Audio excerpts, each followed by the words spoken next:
In my video about magic and power, I suggested that whereas many people from the outside think that magic is all about trying to gain powers, in fact, when people start practicing magic or enter some magical tradition, they generally find it's more emphasis on the self-improvement, that those are the parts that really stick with people.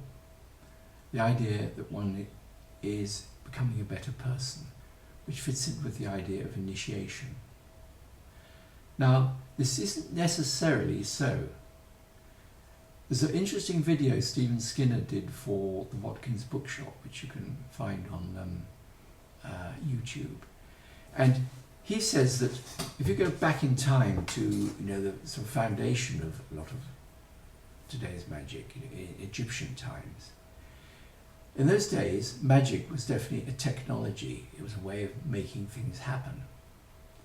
And he says there were like three streams there. There was religion, the public shared experience, sort of, which had like political implications. And then there's magic, private work to try to make things happen. And then there was the mystery tradition. And it's in the mystery tradition that you have this idea of initiation and secrecy and what you do in secret in order to become a better person and grow or develop yourself. And he said that the reason people associate that with magic now is because really of the Golden Dawn. Because the Golden Dawn, when that system was syncretized, brought together, what they did is they combined the mystery religion part, mystery tradition, and magical technology, the grimoire tradition. And so you begin with these early degrees going through an initiation to prepare you for, in the later stages, you then do the grimoire work, Key of Solomon, things like that they translated. Now, that means that, and he says that has influenced magic since then, and certainly that's the tradition I was brought up in, the two, the initiation and the magical practice are very much combined, and then often it's the initiation side which is the more interesting in the long run. I think that actually it goes back a bit further than the Golden Dawn, because if you look back at some of those old grimoires, there's often quite an emphasis on self-improvement or the need to be a very righteous and worthy person before you do this work.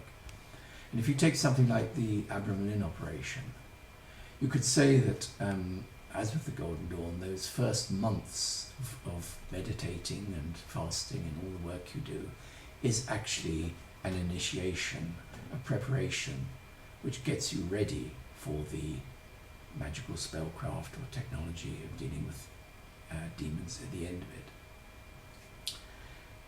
So I don't think it's quite so clear-cut, but I would say that I'm going from the position of initiation, self-development as being a crucial part of magic.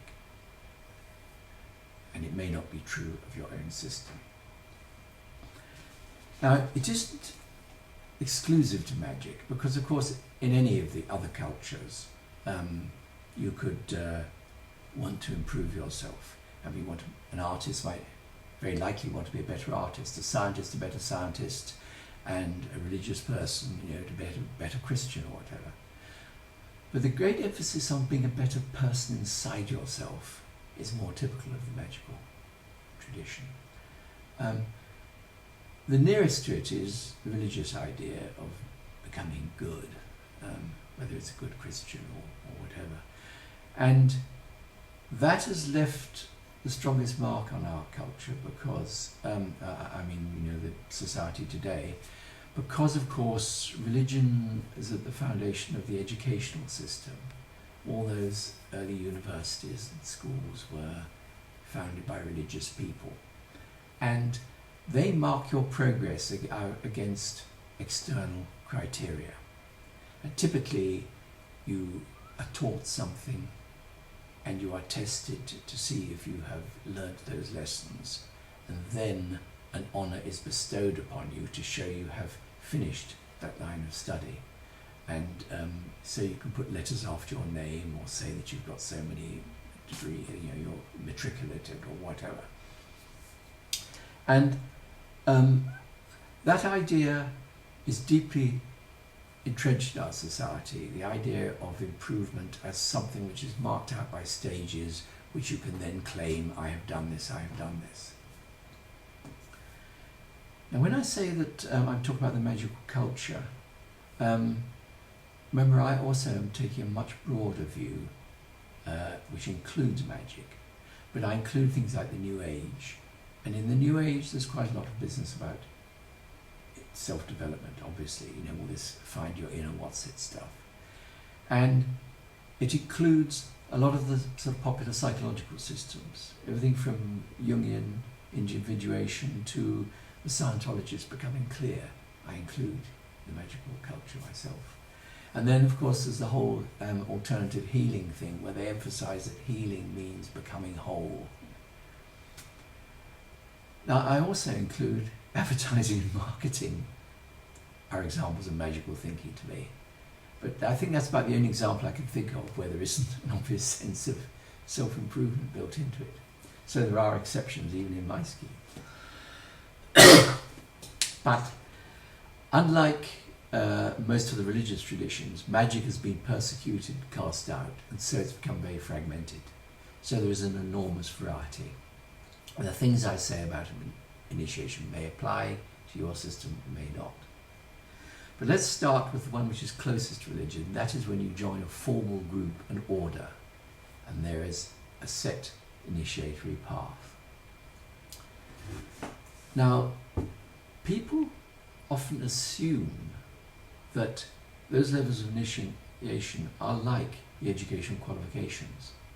They'll say, I'm an ipsissimus, or I'm a third degree, or something like that, implying that it's sort of better than being a second degree or a first degree. That might be true.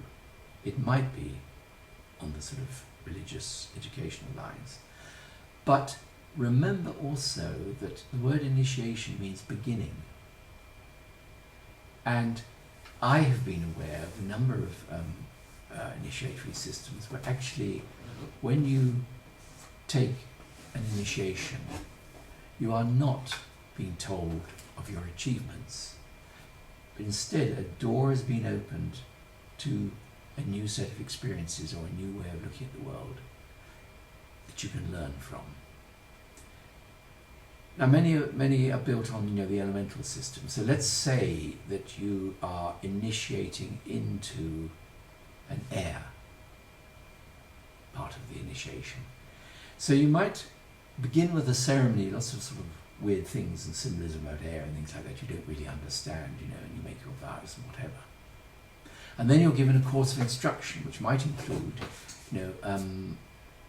make sure your basic O-level maths is okay, that you can think clearly, study logic and some elementary philosophy, learn to think clearly.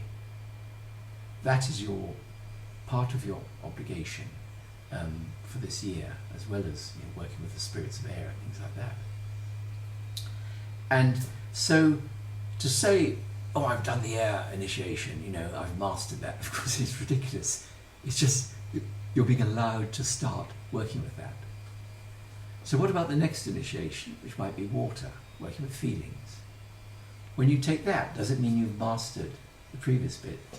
No, it just means that they assume that you've got enough clarity of thought, basic philosophical insight and clarity, that when you enter the tricky world of emotions and feelings, start working with them, you won't get carried away because you've got that grounding in clear thinking. So it isn't really saying you're a master of the previous thing, it just means you've got a sort of a working relationship that allows you to go to the next stage. Again, it's an initiation to the next stage. Because after all, I'm sure Bertrand Russell would never have claimed that he was a master of logic. He achieved an amazing amount, but he would know that there's more to be learned.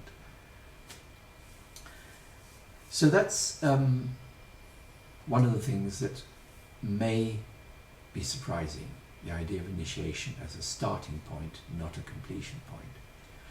But it does raise the question of, is it a good idea then to look back and read what you did at the start? And I think this can be a very useful exercise, because very often an initiation is a rather sort of puzzling set of happenings which takes place, and it's all very unexpected, and you're all very confused, and you sort of go through it in a dream, and then you're given your course of instructions. But sometimes looking back at what you promised and what the symbolism of that initiation can be very revealing. A very obvious example was one time someone came to me asking advice about, was he ready to do the next step in a formal initiatory system. And he said, I'm really not sure if this is worth doing. I joined this order thinking I was coming to the fountainhead of knowledge, something that was, I was going to meet highly evolved people who, have learnt the mysteries and not to teach me. But I find they're just a bunch of wankers, they're squabbling idiots, I don't think they're any better than me, I'm really disappointed. I'm not sure if I'm going to bother to go on to this. And I said, let's read through the initiation that you took a year ago. And I pointed out as we read through, in that initiation, 3 times the initiator says to him words along these lines. You do realise that we don't have the secrets of the universe. You do realise that we're not masters of creation. We're just a group of seekers. Are you still prepared to join us? Do you commit? And 3 times he said he would. And I said, look, you're just going through your initiation. So it can be a very good idea to sort of look back and read what promises you made, what was said, and see how it works out in your life. And very often you'll find it's extraordinary how the two match up. That what was done symbolically in the ceremony is actually happening in your life after that. But that does raise a tricky question. Is it right to read your initiations? These things, you see, are often kept secret. They're meant to be kept secret. And you're not supposed to read them. Now, this is a point where I don't have a definite answer. I can only say my side of it. You see, I'm Sun Aries, Capricorn rising. Sun Aries would like to throw yourself into experience, dive in, eyes closed, plunge into it. But Capricorn rising says, I want to know look before you leap. I want to know what I'm letting myself in for. I'm not going to just do something stupid like that. So I'm quite torn on this. An initiation, should it be a plunge into the unknown? Now it should really be, because if it's all controlled and you don't have any surprises, it's not really preparation for life, is it? Life constantly throws surprise at you. So there should be quite a strong element of surprise, even shock, in initiation. It should be a little bit scary. You don't know what's coming. But the trouble with that is that very often they ask you to make thunderous vows, I'll let my throat be cut and my entrails ripped out if I give away the secrets of the order, whatever, Is it right to just say yes to something like that, without thinking about it? Now, I go for the cautious side, but I realise that not everyone does. So I used to say to the people who, if I was preparing for it, I would say, which of you is happy to go into this completely into the unknown? And which of you is a bit concerned about what promises you might have to make? And to my surprise, and actually I admire them for it, most people were prepared just to go into it. But 1 or 2 people, more like myself, said, yes, I'd like to know that. And so I would take them out, and I wouldn't tell them what was going to happen in initiation. I wouldn't read it out to them, but I would just read out the vows they're going to have to make and say, you need to be conscious of what you're promising and what the promise means to you. You see, it isn't always terribly clear-cut. If it's an order which says we are all vegetarian in that order, well, that's fine. You know what you're in for. No more meat for the rest of your life. But if it says something like, I will not allow myself to succumb to alcohol or any other drug, what does that mean? You really need to decide for yourself what it means. If you are already a drug addict, can you make that promise? Well, you could, if for you it means tomorrow I'm going to start rehab and I'm going to really fight against my addiction. Then, I think it's understandable to say, yes, I will make that promise. But if you're someone who drinks fairly regularly but has an easy relationship with alcohol, you never get drunk, you just like it with me and things like that, to sort of say, well, I better give it up, that's a bit over the top. Because I would say you're not succumbing to it, you've got a good working relationship with it. But it's a matter of personal decision, and you should be clear when you make that promise what it means to you and how you're going to keep it. Because keeping these promises, I think, is very important. And it's a little thing like that which often is what goes wrong with an initiation. I've given the example of this sort of formal initiation.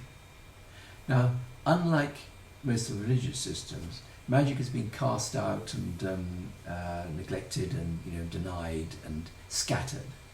So there's an enormous variety.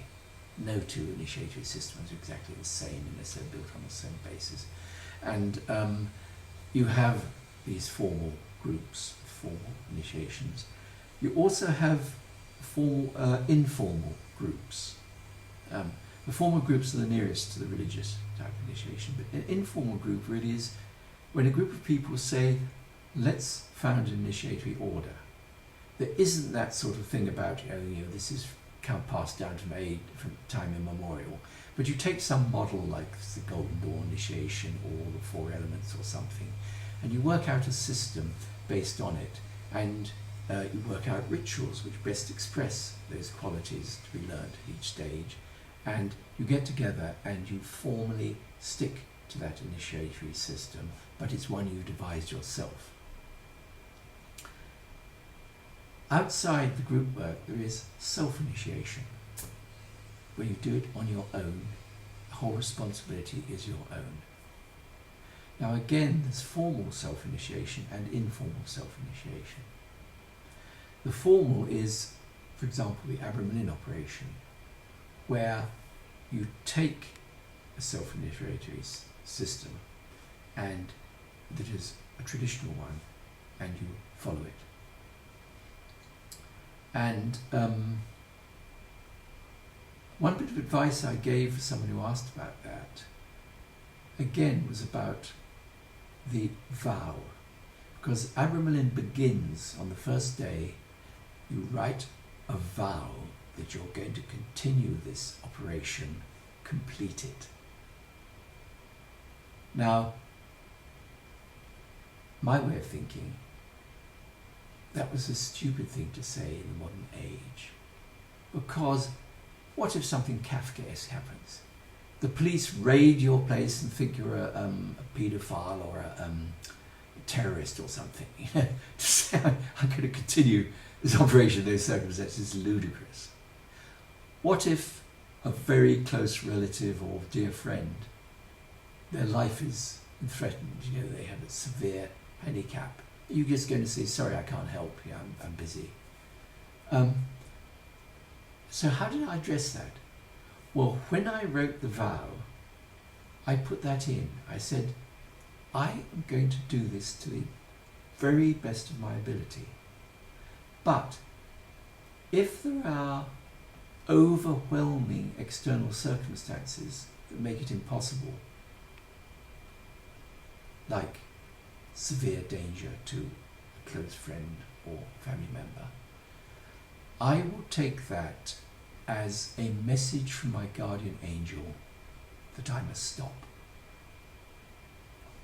Now, you could say I'm just putting the ball back on the other side of the court, but I honestly felt I could not write that vow without putting that in. And in those terms, I was able to stick to that vow. And I put that because, even someone with the ability of Crowley, incredible ability, way beyond mine, he didn't complete it, the operation, when he first did it.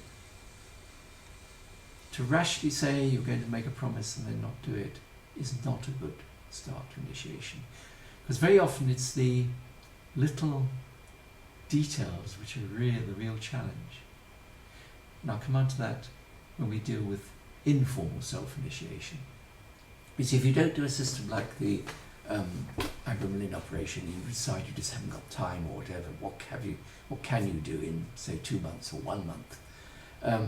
There is the magical retirement, like in the Equinox, the John St. John magical retirement that it describes, where you may base it on some sort of traditional model or mythology, but basically you say, this is what I'm going to do for the next so many days or weeks.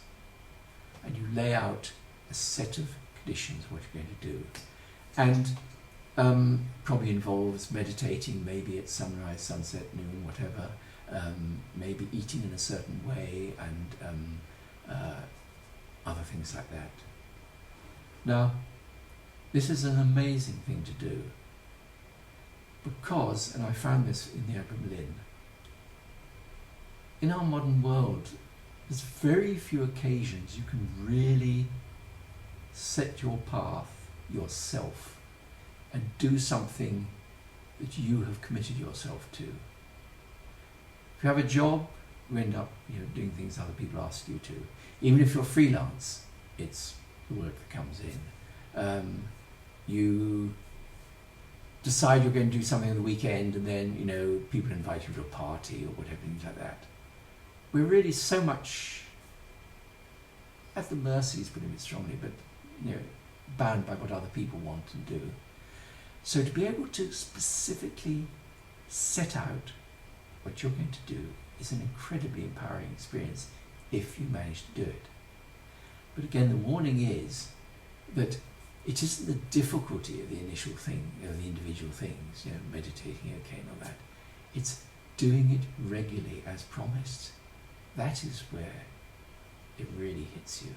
And if you take if you look at, say, Crowley's 8 lectures on yoga, what he's describing is incredibly simple. Just, sit down, be still, shut up, stop your mind working. But doing that day after day, for half an hour, or even if it's only half an hour, very quickly, it's very easy to sort of slip and say, well, we'll do it twice as hard tomorrow, things like that. A lot of the informal self-initiations is very much about doing those steps and actually fulfilling your promise. Now, beyond informal self-initiation, there's one step further, which is simply to treat life as an initiatory experience, to live magically. Now, this is, in a sense, absolutely obviously true. There's no greater learning experience than becoming a parent or marrying. It's really life-changing, and you learn so much. And beforehand, you think you're prepared for it, you think you know what's going to happen, and you work out all the possibilities. Always, it throws you into things you had never expected, like those good initiations where you don't know what's coming. And so it's possible not to do any of these sort of formal practices, but just to sort of live magically. Now, you can either see that as a huge cop-out, or else actually, in a way, it's a rather magnificent thing.